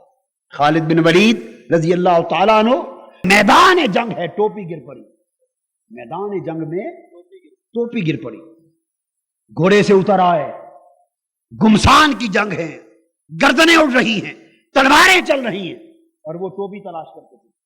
اسلامی لشکر کے سپاہیوں نے پوچھا، اے ہمارے سپہ سالار، چیف کمانڈر کیا کر رہے ہیں؟ فرمانے لگے ٹوپی تلاش کر رہا۔ اے ہمارے سپہ سالار، لشکر اسلام کے سربراہ، یہ ٹوپی تلاش کرنے کا وقت ہے؟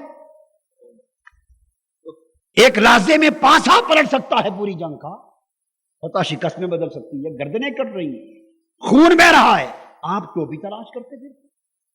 ٹوپیاں ہزار ہیں، بعد میں مل جائیں گے، یہ کیا بات ہے؟ فرمانے لگے تمہیں کیا خبر کہ ٹوپی میں کیا ہے؟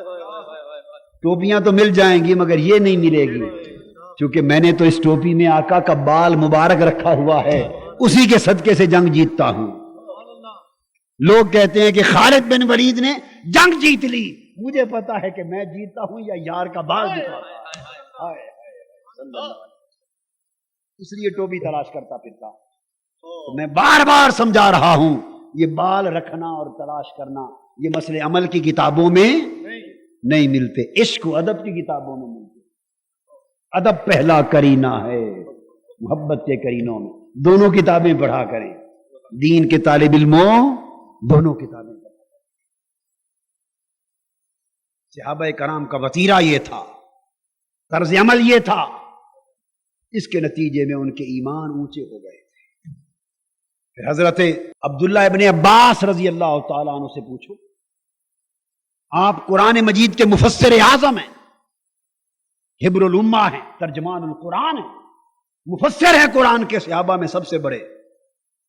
پوچھو آپ نے کہاں سے تفسیر پڑھی، علم کہاں سے لیا، کون کون سی کتابیں پڑھی، مفسر اتنے عظیم سب صحابہ میں اونچے کیسے بن گئے علم تفسیر میں؟ فرماتے ہیں کچھ بھی نہیں کیا، کچھ بھی نہیں کیا. کچھ تو کیا کہ مفسر قرآن بن گئے، ترجمان القرآن بن گئے، حبر حاضر امہ، اس امت کا بڑا عالم بن گئے. صحابہ کرام میں کچھ تو کیا.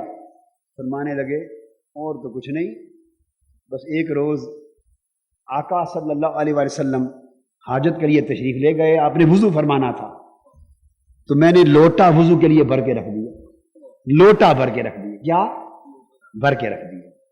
حضور علیہ السلام تشریف لائے، آ کے پوچھا یہ وضو کا برتن، یہ وضو کا لوٹا کس نے بھرا ہے؟ صحابہ کرام نے بتا دیا آقا یہ عبداللہ ابن عباس نے بھرا ہے. بس حضور میرا لوٹا بھرنے پر خوش ہو گئے اور آقا نے دعا دی، مولا ابن عباس نے میرے وضو کا لوٹا بھرا ہے، تو اس کا سینہ علم سے بھر دے. بس آپ کا لوٹا بھرنے سے میں مفسر قرآن بن گیا. مفسر تو جنہوں نے یار کے ادب میں لوٹے بھرے وہ ابن عباس بن گئے، اور جو ادب سے خالی رہے وہ لوٹے کے لوٹے رہے. میرے والد گرامی رحمۃ اللہ علیہ مجھے یہ شعر سناتے تھے جب انہوں نے حدیث پاک پڑھائی مجھ کو. حدیث پاک شعر معلوم نہیں پہلے بزرگوں سے چلا آ رہا ہے، کس نے کہا تھا، شروع میں کس نے کہا، اللہ بہتر جانے. میں نے والد گرامی رحمۃ اللہ علیہ قبلہ سے سنا، فرماتے تھے کہ بے عشق نبی جو بھی پڑھاتے ہیں بخاری، بے عشق نبی جو بھی پڑھاتے ہیں بخاری، آتا ہے بخار ان کو بخاری نہیں آتی. یہ وہی بات ہو گئی نا، عشق کے بغیر کچھ نہیں ہوتا.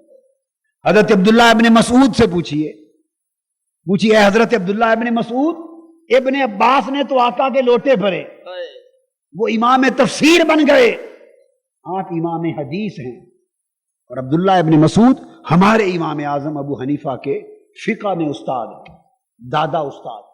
امام اعظم رحمۃ اللہ علیہ کی جو فقہ ہے اکثر حضرت عبداللہ ابن مسعود کی روایتوں پر. تو اے حضرت عبداللہ ابن مسعود، آپ حدیث اور فقہ میں امام بن گئے.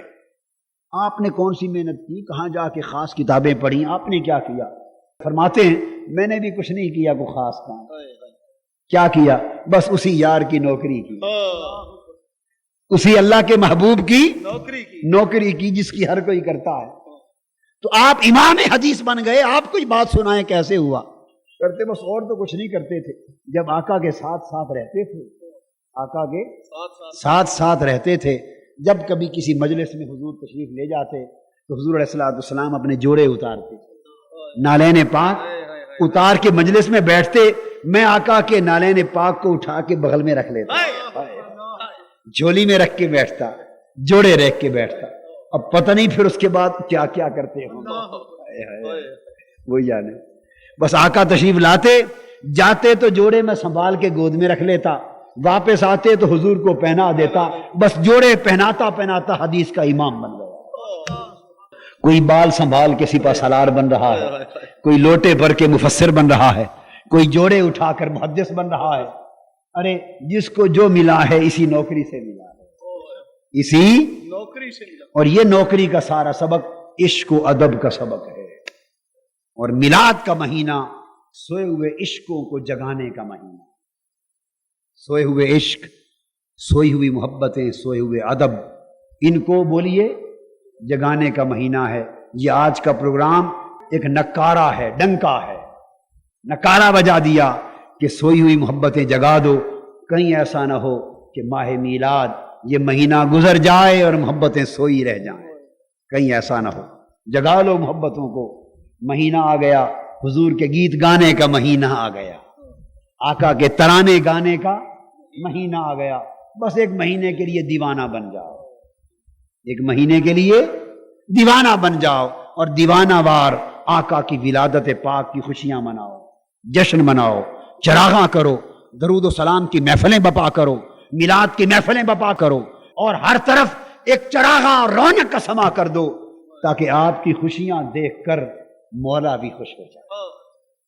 اور جب اللہ خوش ہو گیا پھر ہم سب کا بیڑا پار۔ اللہ تبارک و تعالی ہم سب کو حضور علیہ السلام کی محبت اور ایمان کی خیرات عطا فرمائے۔ تحریک منہاج القرآن کے سبق کو یاد رکھ کر اس مشن کو آگے بڑھاؤ۔ وما علینا الا البلاغ۔